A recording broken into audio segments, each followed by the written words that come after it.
This has been a battle because we have multiple times had wording. In fact, we even went and stated in the transportation bill, you shall spend X amount of dollars and finish Highway 14.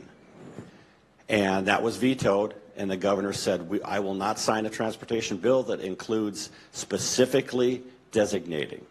So we had to do several attempts to try and get something that we thought would fund, and the governor would sign it.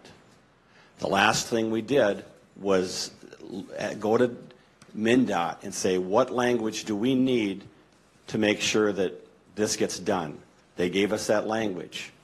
Senator St. John put it in the bill. Frankly, we've handled this type of technical question before by letters of intent from the chairs of the House and the Senate, but I would make sure that we drop bill number 1 that fixed this. Common sense.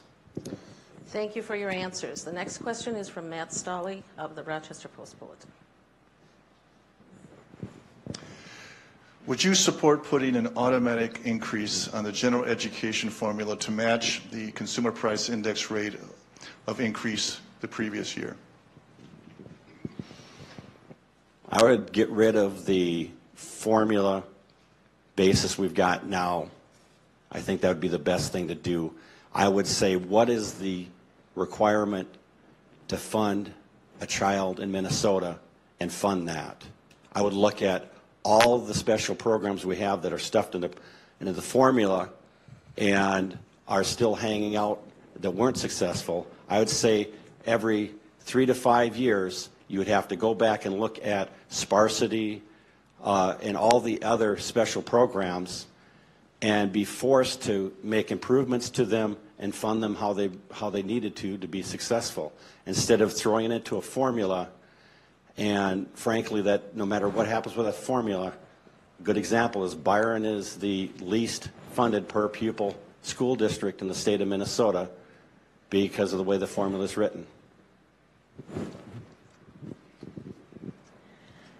We have to fund education. We have to invest in the future of our state by funding education, and that often requires some kind of formula so that we're not just making decisions based on a whim or on ideas that special interest groups might have about what works and what doesn't work in education.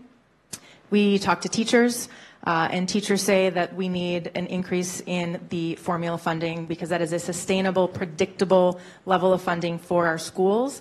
When I first moved to Minnesota, in 2007, I've seen the systematic disinvestment in public education, and I think we can do better than that, and we can start doing better than that by simply making sure that that formula increases over time with deflation.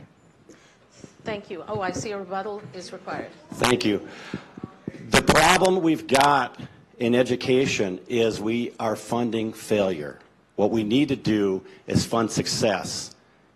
I proposed a bill to add 3% to education, and we'd have parameters that study success for the students that graduated, because too many are taking, they go to college, they're not ready, and they have to take courses that would help them catch up to the college. And I want to fund success, not failure. And the formula builds in funding failure. Okay, thank you for the rebuttal. And so the next question,